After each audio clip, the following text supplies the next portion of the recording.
कोई 2 महीने के अंतराल पर आज मैं क्षितिज के अपने साहित्यिक मित्रों के समक्ष उपस्थित हो रहा हूं। आज शारदीय नवरात्र की महानवमी की तिथि है और माँ दुर्गा के महिषासुर मर्दिनी स्वरूप का पूजन स्तवन होता है। मैं माँ दुर्गा से प्रार्थना करता हूँ कि वे संपूर्ण विश्व से आसुरी वृत्तियों का शमन करते हुए आप सबके भी जीवन की जो अशुभ है, जो आसुरी पक्ष है, उसका नाश करें और जीवन में मंगल मांगल्य की वृद्धि करें। मित्रों, इस बार क्षितिज ने सपने को अपने विवेचन, विश्लेषण और विमर्श का विषय बनाया है। सपने जो ख्यात भी हैं, विख्यात भी हैं और कुख्यात भी हैं। सपने जो मानव जीवन के जन्म के साथ ही शुरू होते हैं और मृत्यु के दिन तक वह सपनों के माया जाल में फंसा होता है। कभी तो सपनों की अभ्यर्थना होती है और कभी इससे दूर भागने का प्रयास होता है, लेकिन सपने कभी भी हमारे जीवन से दूर नहीं होते हैं। शास्त्रों में, प्राचीन ग्रंथों में, विभिन्न देशों के जीवन और संस्कृतियों में इन स्वप्नों की चर्चा हुई है, इनका विशेष महत्व आंका गया है। खासकर स्वप्न ज्योतिष शास्त्र के अंतर्गत, समाज शास्त्र के अंतर्गत, प्राचीन शास्त्र ग्रंथों के अंतर्गत, आधुनिक युग में मनोविज्ञान के अंतर्गत और सबसे बढ़कर जीवन और साहित्य के अंतर्गत इनका आकलन, मूल्यांकन और चित्रण होता रहा है। कहा गया है कि सपने किसी के होत न पूरे, रोज बनाए फिर भी अधूरे। फिर भी मनुष्य है कि स्वप्न देखने से बाज नहीं आता है। कवि दिनकर ने कहा कि मनु नहीं मनुपुत्र है, वह सामने जिसकी कल्पना की जीभ में भी धार होती है। वान होते हैं विचारों के नहीं केवल, स्वप्न के भी हाथ में तलवार होती है।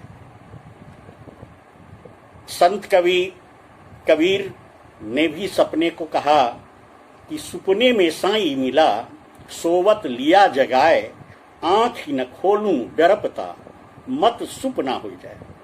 तो सपना जीवन का एक बड़ा ही काम्य विषय है। इसे हम स्वप्न, ख्वाब आदि नामों से जानते हैं। तो सर्वप्रथम जब हम स्वप्न पर विचार करते हैं तो पाते हैं कि स्वप्न मुख्य रूप से 2 रूप में हमारे सामने आते हैं।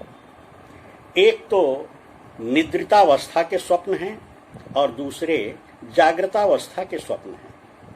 ज्यादा चर्चा निद्रितावस्था के स्वप्नों की ही हुई है और कहा जाता है कि जब मनुष्य की सारी बाह्य इंद्रियां शिथिल हो जाती हैं, यानी नींद के आगोश में जब मनुष्य चला जाता है, उस समय भी उसकी चेतना जागृत रहती है और वह क्रियाशील रहती है। इन्हीं के अंतर्गत सपनों का आरंभ होता है। फ्रायड का मानना है कि सपने जो हैं वे हमारी दमित इच्छाओं का प्रतिबिंबन है या दमित इच्छाओं की पूर्ति के माध्यम हैं। जागृत जगत में या सचेतन की स्थिति में हम जिन चीजों के विषय में कह नहीं सकते, सोच नहीं सकते, आचरण में नहीं ला सकते, स्वप्न के माध्यम से उसकी पूर्ति होती है। जब हम स्वप्नों के संदर्भ में प्राचीन चर्चाओं की ओर अगर ध्यान देना चाहें तो हम पाते हैं कि पूर्व और पश्चिम यानी भारत और विदेश दोनों में सपनों पर विस्तृत गहन हुआ है। मिस्र और ग्रीस जैसे देशों में स्वप्नों को अलौकिक ईश्वरीय हस्तक्षेप माना गया और कहा गया कि इसको जानने समझने की क्षमता उस व्यक्ति में होती है जो अलौकिक या अद्भुत शक्ति संपन्न व्यक्ति होता है, और ऐसा व्यक्ति मंदिर का पुजारी होता था, कोई ज्योतिष होता था। उनके पास ही लोग अपने स्वप्न का विवेचन विश्लेषण करने के लिए पहुंचते थे। बेबीलोनिया का एक महाकाव्य है एपिक ऑफ गिलमेश, यानी एपिक ऑफ गिलमेश में गिलमेश एक सपना देखता है कि एक बड़ी सी कुल्हाड़ी आकाश से धरती पर गिरती है। चारों तरफ से लोग उसकी ओर जुट जाते हैं, देखने लगते हैं, कोई उसकी पूजा अर्चा आदि शुरू करते हैं, और गिलमेश उस कुल्हाड़ी को अपने सीने से लगा लेता है। गिलमेश की माँ उस स्वप्न की व्याख्या करती है और कहती है कि तुमने इस कुल्हाड़ी को अपनी प्रेसी या पत्नी की तरह आत्मवत अपने कलेजे से लगा लिया है, इसलिए यह जिंदगी भर तुम्हारा साथ कभी भी नहीं छोड़ेगी। तो इस तरह से वहां कहा गया। फिर अरस्तु ने भी स्वप्न की बात की और कहा कि स्वप्न जो है एक सचेत करने वाली प्रणाली है, या कहें कि वार्निंग सिस्टम है, और यह वार्निंग सिस्टम सूचित करता है कि जीवन में कुछ होने वाला है, कुछ आने वाला है, कुछ घटित होने वाला है। फिर यह भी कहा गया कि स्वप्नों का विवेचन विश्लेषण तो लोग करते हैं, लेकिन ये स्वप्न सच ही होते हैं, ऐसा कुछ नहीं है, इसलिए यह एक मिथ्या, एक भ्रम है। भारतवर्ष में भी सपनों पर बहुत चर्चा हुई। गीता में कृष्ण ने कहा कि निद्रा, स्वप्न, आलस्य ये सब जो हैं मनुष्य में तमोगुण की अधिकता होने के कारण होती है। पतंजलि स्वप्न को मानते हैं कि हमारे मन में जो अभाव की प्रतीति की जो भावनाएं हैं वे ही स्वप्न के रूप में प्रकट होती हैं, या चित्त वृत्ति में उनका समावेशन होता है, चित्त वृत्ति के रूप में वे सामने आते हैं। बृहस्पति नाम का एक विद्वान, उसने स्वप्नाध्यान या स्वप्नाध्याय नामक ग्रंथ लिखा, उसमें भी सपनों की चर्चा हुई। बाण भट्ट ने कहा कि जो स्वप्न रात्रि के अंतिम प्रहर में देखे जाते हैं वे निश्चित रूप से फलदायी होते हैं। अभिनव गुप्त ने कहा कि स्वप्न जो है वह आत्मा से जुड़ा हुआ है, यह इंद्रियों का विषय नहीं है, इसलिए स्वप्न में जो कुछ आता है उसे हम आत्म भाव कह सकते हैं। उसी प्रकार जो सारंधर संहिता है, जो वैदिक ग्रंथ है, जो चिकित्सा का ग्रंथ है, उसमें सपनों का उल्लेख हुआ है। सपनों का मनोवैज्ञानिक विश्लेषण पहली बार सिगमंड फ्रायड ने किया। सिगमंड फ्रायड ने कहा कि मनुष्य की जो चेतना है उसके 3 स्तर हैं। एक सचेतन अवस्था है, दूसरी अचेतन अवस्था है, और तीसरी अवचेतन की अवस्था है।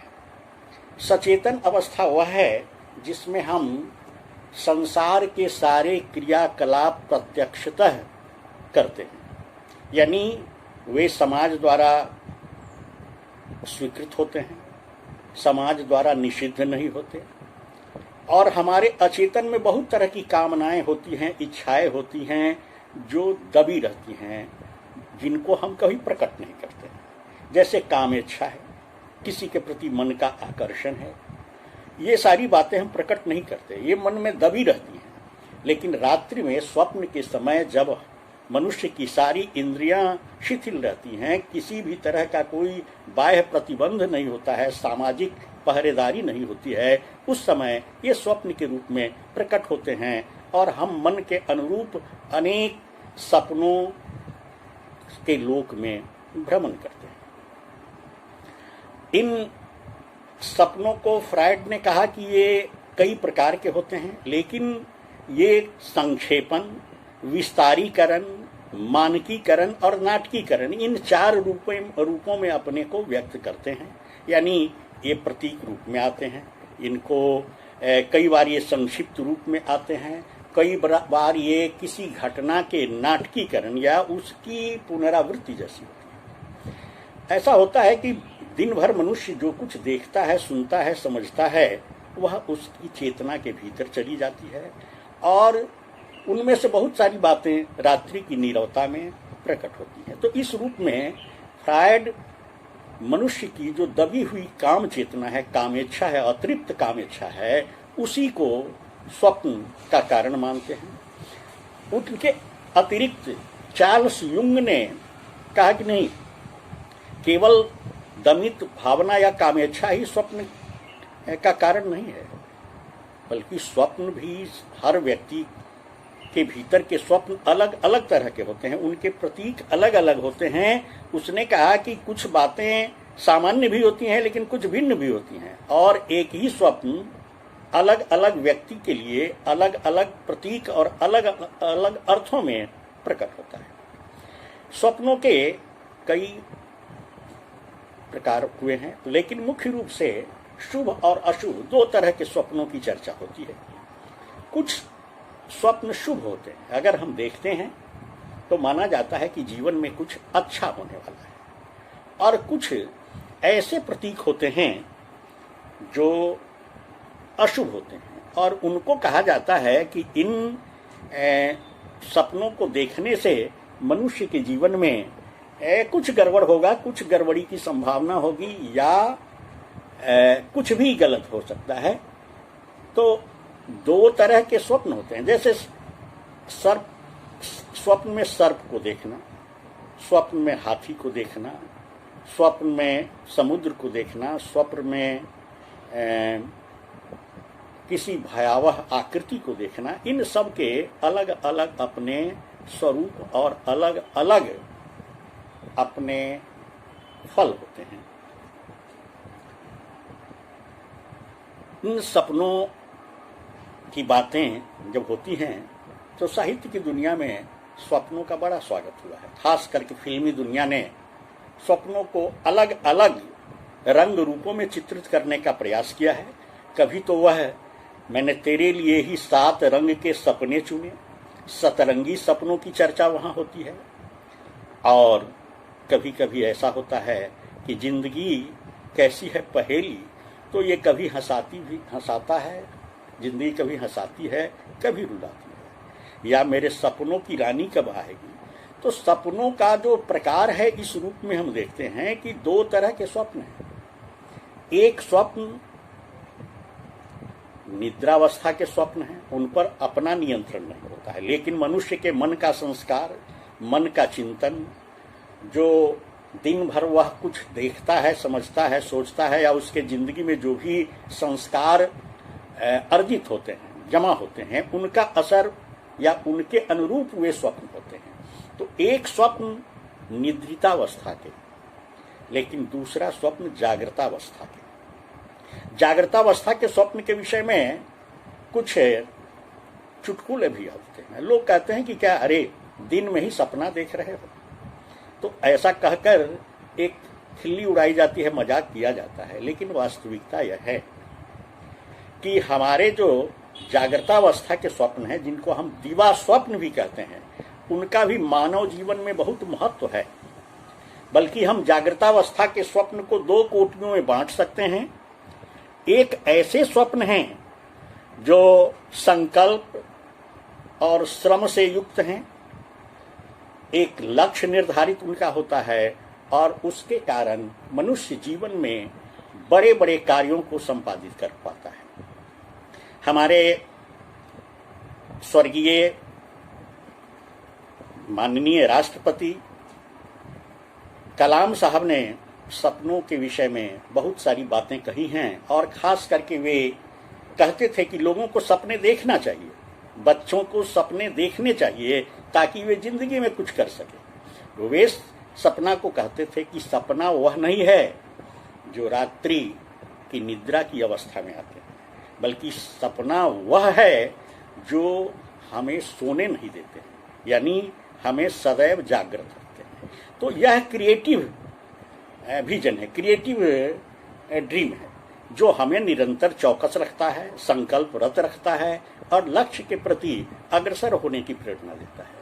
लेकिन सपना का एक दूसरा रूप भी है जो जागृतावस्था में है, जिसको हम ख्याली पुलाव कह सकते हैं, और उसमें हवा महल का सृजन किया जाता है। हम बड़ी बड़ी बातें सोचते हैं लेकिन न संकल्प और न श्रम उसके लिए करते हैं। एक कहानी प्रसिद्ध है कि एक लड़की जो अंडा बेचती थी, माथे पर टोकरी अंडे की थी, और वह सोचती चली जा रही थी कि क्या क्या वो कर सकती है, क्या क्या कर सकती है, और इस तरह से ख्याली पुलाव पकाते पकाते वह अपने को एक बहुत बड़ा अमीर बना लेती है, और फिर यह सोचती है कि किसी राजकुमार के यहाँ से उसकी शादी का प्रस्ताव आएगा, और जब वह शादी का प्रस्ताव करेगा तो वह नकार देगी। उसने गर्दन हिला दी और जो माथे पर अंडे की टोकरी थी वह लुढ़क कर गिर गई, सारे सपने चूर हो गए। एक कवि ने कहा भी कि मेरे सपने ऐसे टूट गए ज्यों भुने हुए पापड़, यानी सपने कई बार इस रूप में टूटते भी हैं। तो दिवा स्वप्न अवश्य देखें, क्योंकि सारी कलाओं की सृष्टि इन दिवा स्वप्नों से होती है। चाहे काव्य कला हो, चाहे चित्रकला हो, चाहे स्थापत्य कला हो, जितनी भी कलाएं हैं सबकी सृष्टि के मूल में मनुष्य के दिवा स्वप्न हैं। इन दिवा स्वप्नों के सहारे मनुष्य बड़े बड़े लक्ष्य को प्राप्त करता है, क्योंकि यह दिवा स्वप्न उसे अनवरत श्रम सन्नद्ध किए रहता है, संकल्परत कराए रहता है। तो दिवा स्वप्न देखने चाहिए, लेकिन उसके साथ साथ श्रम, संकल्प और लक्ष्य भी निर्धारित होना चाहिए। सपनों की बात हो रही है और साहित्य जगत में इसकी धूम भी है।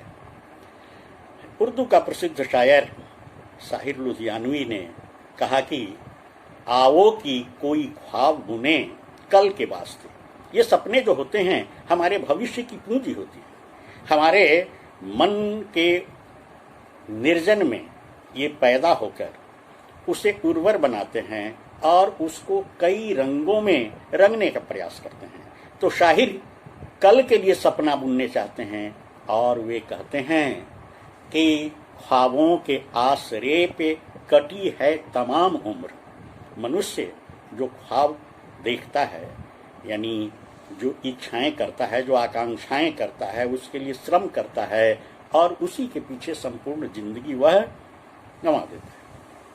कबीर के विषय में मैंने कहा ही। और रीतिकाल में कवि देव ने सपनों का इतना सुंदर साहित्यिक चित्रण किया कि गोपियां, सावन का महीना आ गया है, गोपियां झूला झूलने की सोच रही हैं और उसी बीच में स्वप्न में कृष्ण आकर प्रस्ताव रखते हैं कि झूलने को चलो। और देव ने कैसे कहा कि झहरी झहरी जीनी जीनी बूंद है परती मानो, घहरी घहरी घटा घीरी है गगन में, आनी कहो मोसो श्याम चलो झूली वे को आज, फूली न समानी हई भई ऐसे ही मगन में, चाहत उठाई उठी गई सो निगोरी नींद, सोई गयो भाग मेरे जागी के जगन में, आंखी खोली देखूं तो न घन है न घन श्याम, वह बूंदे छाई मेरे आंसू हुए दृगन में। तो इस तरह स्वप्न का कितना खूबसूरत चित्रण किया। अंग्रेजी का एक कवि होता है हेनरी वर्ड्सवर्थ लॉन्गफेलो, उसने कहा कि tell me not in mournful numbers life is but an empty dream, यानी यह मत कहो कि स्वप्न जो हैं ये बेकार होते हैं, ये कोरे होते हैं, बल्कि इन स्वप्नों का भी महत्व होता है। तुलसीदास के रामचरितमानस में शिव और पार्वती का आपस में जो संवाद चल रहा है, चर्चाएं चल रही हैं, उसमें एक जगह शिव उमा से कहते हैं कि उमा कहूं मैं अनुभव अपना, सत हरि भजन जगत सब सपना, कि एकमात्र सत्य है वह भगवान का भजन है और यह संपूर्ण संसार जो है एक स्वप्न के समान है, एक सपना है। तो इस तरह से सपनों की बहुत सारी बातें आई हैं।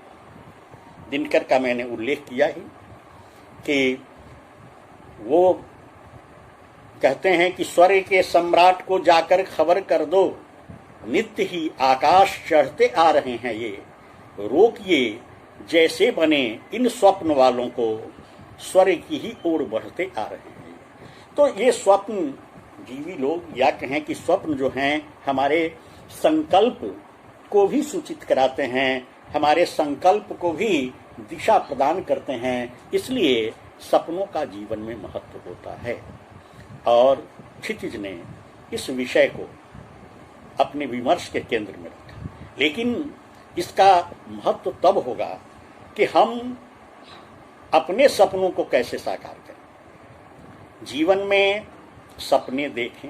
युवा पीढ़ी के लिए स्वप्न जरूरी है। स्वप्न अगर वह नहीं देखेगा तो जीवन उर्वर हो जाएगा और उसके सामने कोई लक्ष्य नहीं होगा। इसलिए सपने देखे, बड़े सपने देखे। उसके लिए, उसकी पूर्ति के लिए संकल्प करे, यानी दृढ़ संकल्पित हो और उस संकल्प के साथ वह अनवरत श्रम करे। तो भारतीय संस्कृति में जो कहा गया कि चरैवेति चरैवेति, निरंतर जो चलते रहने का नाम है, जीवन चलने का नाम, यह चलना जो है स्वप्नों की राह पर ही होगा। अगर हम सपने नहीं देखेंगे तो जीवन रेगिस्तान सा हो जाएगा, उसमें कोई आकर्षण नहीं रहेगा। तो ये 7 रंग के जो सपने होते हैं जिनको मनुष्य बुनता है, वह सपना ही उसका आधार होता है। इसलिए युवा पीढ़ी स्वप्न देखे, उन्नत स्वप्न देखे, सत स्वप्न देखे, ऊंचे स्वप्न देखे और उन सपनों या उन स्वप्नों को पूरा करने के लिए, उनको सिद्ध करने के लिए अनवरत श्रम करे, लगातार चलता रहे।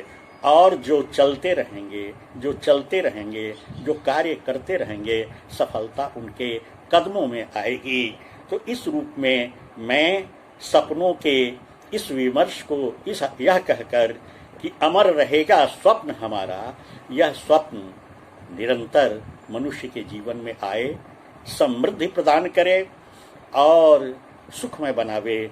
इस शारदीय नवरात्र के अवसर पर मैं अपने मित्रों और अपने खासकर युवा साथियों को यही संदेश देना चाहूँगा कि आप बड़े सपने देखें, उन्नत सपने देखें और विश्व कल्याण के सपने देखें। इन्हीं शब्दों के साथ मैं क्षितिज का धन्यवाद करता हूँ, आभार व्यक्त करता हूँ और आप सबको महानवमी की मंगल कामनाएं प्रेषित करता हूँ। बहुत बहुत आभार।